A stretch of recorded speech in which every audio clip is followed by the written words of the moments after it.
You're such a dumb bitch. You finally figured out after all this time, didn't you? You and I have actually been divorced for a year.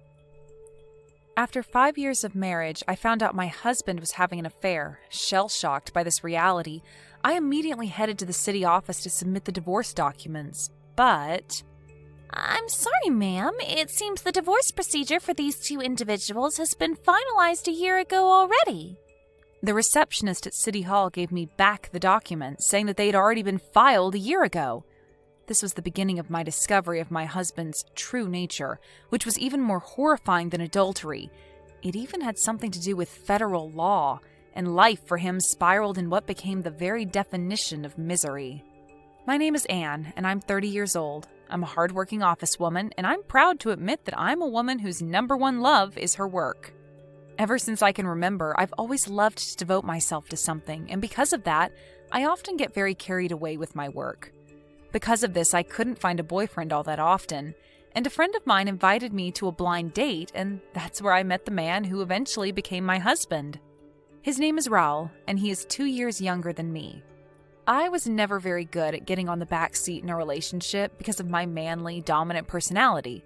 Because of this, I had few chances to have a relationship with a guy to begin with, and to make matters worse, none of those lasted very long. But Raul came off as a guy with a strong sense of self, meaning he knew who he is as a person and how he could use his personality in the world to bring him what he desires most. The first time we met, after introducing ourselves, he kindly said to me, I respect that part of you, Miss Anne. And that got me thinking, is he the one who will stay by my side until the end? Such a strong feeling of hope had ignited within, and I started dating him. We got married without any particular conflicts about a year later. However, being in a relationship as a boyfriend and girlfriend and getting married are two different things altogether. I was always working, so I couldn't improve my general housework skills, which were already shamefully pathetic. Coupled with my extremely busy schedule, doing all the housework while trying to balance that out with work was going to be even more difficult. You really want to know how bad my household skills are? Well, you can guarantee that some part of the food I'm cooking is guaranteed to be burned. I really can't understand what exactly is clean enough, and you don't have to use a toothbrush to get the whole house spotless, or is just taking out the trash without dropping any soda cans on the floor enough? I once put in corn oil instead of the liquid laundry detergent when I was trying to wash my bed sheets. Long story short, those sheets were long since destroyed. Normally, people would be disillusioned and ashamed with me if I was this bad at housework, but my husband wasn't. He instead said, I like doing housework. Please, let me do at least some of the housework. In reality, he did most of the housework. Some people asked me, but why should a man do the housework? Well, to each individual their own. While many couples may have some trouble understanding that, it was a system that worked perfectly with me and Raul, and made total sense, too. The fact that I also had a slightly higher income than my husband helped me decide to work harder to make up for the extra work he was doing at home. I think we were a very close and happy family. However, that doesn't mean our relationship isn't without its own problems. We'd been married for 5 years by a certain point and still didn't have any children. It was difficult for us to find the right time, partly because I was very busy. It would be a lie if I said I was not impatient in the slightest when a friend and colleague of mine announced she was pregnant. I wanted to work to continue making a nice living, but I also wanted children. My mom and dad had made a point about how raising a child was so worthwhile in the end, and my feelings for having some of my own were there, all right. But if I didn't act, I will never be able to make that dream a reality. That's why I tried to make time to ask Raul to do some business at night, but I'm sorry, honey. I'm just not in the mood. And who could blame him? I was away from him for a long time because of my demanding work schedule. But I honestly didn't expect him to refuse my proposal. Well, back then, I didn't feel like I had much of a choice, so I merely responded, I see. Well, no worries. There's always next time. That was literally all I could think of to do. Everyone has moods and physical conditions, and they're bound to fluctuate depending on the day. I couldn't help but feel bad that I wasn't there for him that time around, and after that, I tried to find some kind of timing that went well with his physical condition and my schedule to ask him again. But after multiple attempts, he turned me down on every single one of them. I felt a little sad because I felt he didn't want me at all. But I loved Raul very dearly, and I was positive he loved me too. So everything was going to be all right in the end, I believed. Maybe he also thought it's important to have children at the right time and call it cognitive dissonance, a sense of delusional optimism, or something else. I don't really mind anymore. I was sure he was sending me a message telling me he wanted me to focus on my work for now. At the time, I thought this was a convenient way of thinking, and I didn't think about the matter at all thereafter. However, I would learn a few months later that I was extremely naive in my ways of thinking. On that particular day, I was visiting a certain friend for the first time in several months. She was pregnant and wanted to spend some time with me because her morning sickness had finally subsided. She works as a government employee at a city hall and was taking a rest because of her morning sickness. Because she had a good rest, she is now in good health and her baby is growing up nicely. Long time no see, how are you? I feel fine now. My belly has grown so big, though, and I often get kicked in the stomach. It was so much fun talking with my friend after a long time. But looking at her big belly, one that had a growing baby inside, I couldn't help but envy her. I wish I could have a baby myself. My true feelings spilled out of my mouth. Now, under normal circumstances, my friend would encourage me and say something along the lines of, "You'll figure it out with him eventually," but not on this occasion. My friend turned her head down towards the floor and, with a voice that sounded unnaturally grave for the occasion, asked me, "Anne, I know this is going to sound strange, but have you been having sex with your husband lately?" I was surprised to be asked such a direct question out of the blue. Of course, my friend and I have talked about such things before, but only to the extent that we would laugh about it with each other over a drink or two. At the very least, she is not the kind of person who would bring up such a topic out of nowhere on a day like this. Why are you suddenly asking me that, Kylie? Actually, I saw your husband when I was at the OBGYN a couple of weeks ago. And he was with a younger girl that was not you. Huh?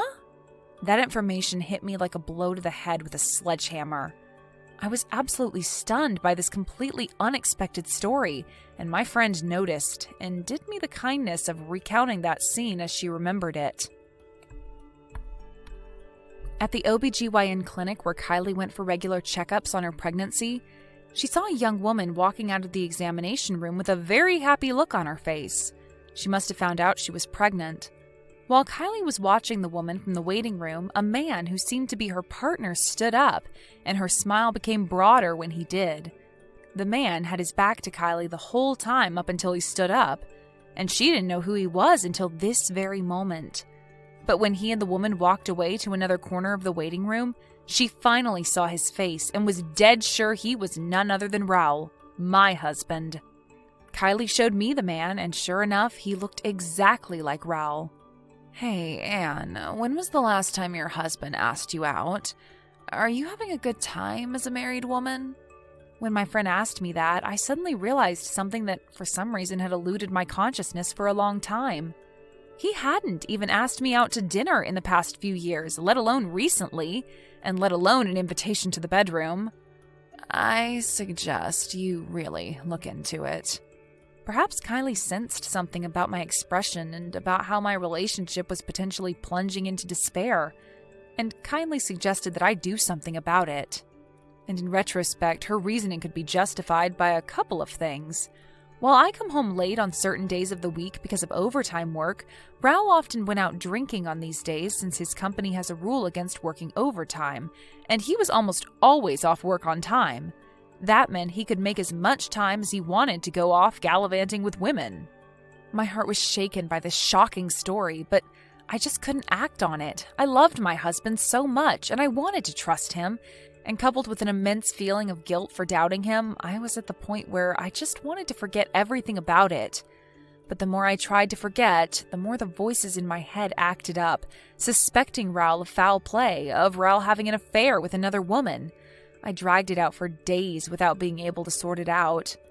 And one fateful day, I made a huge mistake at work which involved one of our subcontractor companies. Fortunately, the mistake didn't cause any trouble for the subcontractor, but I put a huge burden upon my boss and my subordinates as a result, And I knew then that I couldn't go on like this, so I requested an investigation by a detective agency to clear up any suspicion, and I hoped nothing would turn up. But my hopes at the time were not answered to my satisfaction because sure enough, evidence that Raul was having an affair came rolling in. As I had suspected, he was meeting a woman on the days when I came home late or when he said he was going out for drinks with his friends. And the woman was pregnant. The couple my friend had seen at the OBGYN about a month back was definitely my husband and his adulterous lover.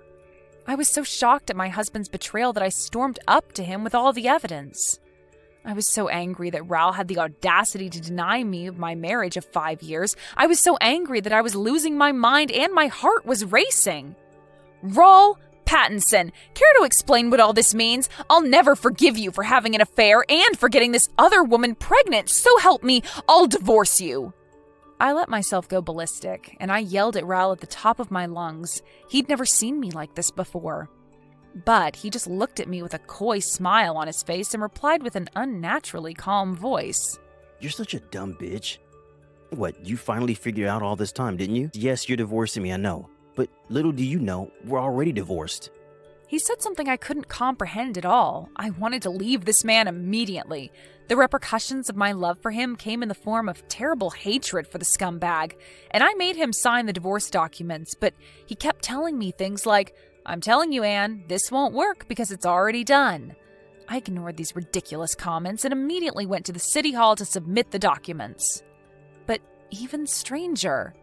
I'm afraid we cannot accept these documents, ma'am. What do you mean? I'm sure there's no mistake in the information on the form. To my great surprise, the divorce papers were not accepted, even after I went to the city hall. On the contrary, the receptionist in charge of me for the day told me, No, everything seems to be in order. I'm sorry, ma'am. It seems the divorce procedure for these two individuals has been finalized a year ago already. I was so confused. What in the world did she mean by finalized a year ago already? I inquired after what she meant, but unfortunately, no matter how many times I tried to get answers, I couldn't get any under administrative protocol. I felt that I was getting nowhere, so I called Kylie to see if she could help me with the bureaucratic nonsense. I told her the whole story and asked her why the divorce papers were not accepted. Wait a minute. You have to file for alimony and all that stuff before you get a divorce. Honey, you need to calm down first. Take a few deep breaths. Before she gave me anything useful, she told me to calm down. I had been so busy trying to get away from my husband as quickly as possible out of my hatred for him that I had completely missed the most important thing in these situations, which was a calm, steady mind to think rationally. Once I had regained my composure thanks to Kylie, I went to her house at her invitation. I'm sorry about earlier. I was pretty off my rocker, huh? You have every right to be angry. I mean, it all started when I said something in the first place. After my friend listened to me and calmed me down, I asked my friend why the divorce papers weren't accepted. If the paperwork wasn't incomplete and everything seemed in order, maybe Raul forged it completely. Forged the documents, you mean? People can do that? It happens every once in a while, but it's not unheard of. If it was a year ago, he probably wanted to marry the woman whom he was cheating on you with before she got pregnant. But he had to divorce you. And if it was revealed that the reason for the divorce was adultery, he would have to pay alimony. And I'd bet my entire savings he did not want to deal with that. That's why I think he filed the divorce papers on his own, claiming that you did sign them when in fact you didn't. This was coherent with what the city office told me, and the divorce papers had already been submitted. It just made sense. Of course, I want to divorce my husband, and I'm grateful that that's been sorted for the time being, but if it's because he falsified the divorce documents, I was not satisfied. I wonder if there's anything I can do. I'm not sure. To be honest, I think it would be very difficult to prove whether the divorce documents were falsified or not. Even the handwriting could be imitated well enough to give Raul the benefit of the doubt. But considering what you told me, I'm sure the handwriting is fake and the seal could have been stolen from your purse or something. I repeat that you should go see a lawyer and consult them about that too. Once the documents were out in the open, they were subject to the law, so I immediately went to a lawyer who could consult with me on the same day. I was a little overcharged for the consultation, but I was grateful for the immediate help I received. When I told the lawyer everything, he told me that if I could prove that I didn't write the divorce papers myself, or if I could prove that my husband wrote the papers himself, they would be able to render the divorce documents moot, and thus the divorce wouldn't be settled. So, essentially, all I have to do is get my husband to confess to what he did? Yes, that would be enough evidence. So my scumbag of a husband and I can get a proper divorce. I quickly signed the contract with a lawyer on the spot because I thought it would be better to have a third party, considering the fact that I had just lost my mind and gone off the deep end. I went home after that, and after I left the recording function on my phone turned on, I opened the door and walked inside. Raoul was looking triumphant. What the frick did I tell you, Anne? You and I have been strangers for a long time now. And he looked down at me with a look of condescension, one particular expression I'd never seen on his face before. You can't do the housework even though you're a frickin' woman, and if that's the case, I thought you'd at least make more money than me. But you only make a little more than me. You don't have any privileges or luxuries. At first, I thought you were kind and attractive, but you've got a disposition that is just bad enough to bore a stack of bricks. And you won't even let me do my own things. No wonder I divorced you, eh? In other words, any stupid woman can shut the frick up and carry the money wagon, or else be dumped like a truckload of trash. I took several deep breaths and glared at my husband as I said, "But still, how could you falsify divorce documents just because you think I'm a stupid woman?" I lashed out at him, but he showed no remorse as he calmly said with that same coy smile, You would never fill it in for me now, would you? It was a piece of cake. City Hall accepted it so easily without a sliver of suspicion. You write so beautifully, it's annoying. Because it was hard to copy your handwriting, I'll be honest. He literally overtly confessed to falsifying the documents, and he didn't even know he was being recorded. What a stupid bastard. I was on the verge of exploding, but my husband's confession calmed me down quite a bit, and I managed to keep my composure. So I did as I was told, packed up my belongings, left the house, and moved to my parents' house, and I started to take revenge on him. Later, my lawyer contacted Mr. Pattinson and demanded alimony from him and his adulterous lover. Fortunately, the divorce papers were only submitted a year ago, so I was legally able to file a claim for alimony, as the limit to doing so is 3 years.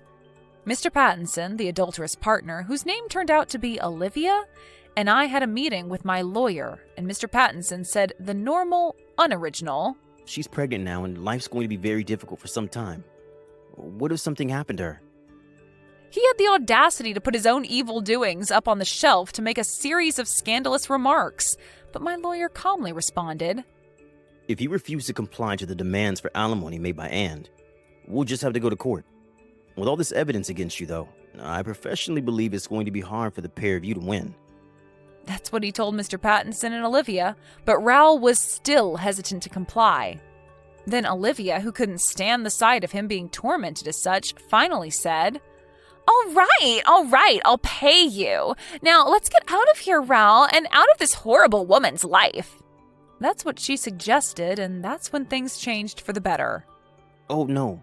You don't mind, honey? How sweet of you. Mr. Pattinson's eyes lit up. While he was being subjected to this ridiculous charade, he still managed to keep his hopes of flowery gardens and eternal spring in his mind, and I just can't help but sigh in exasperation. I supposed it was time I showed him the reality of the situation and demanded the alimony as a lump sum. The woman immediately transferred the money to my account because she could actually afford it. They then said they could finally cut me off now, and they stood up in a good mood. Sure, the divorce is over, but this was not the end of my revenge just yet. I proceeded to report him to the police for falsification of signed official documents and for bigamy.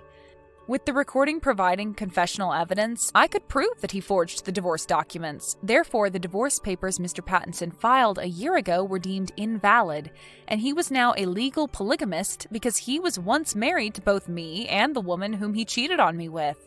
After I submitted a victim report to the police, he was later arrested because he had filed a damage report.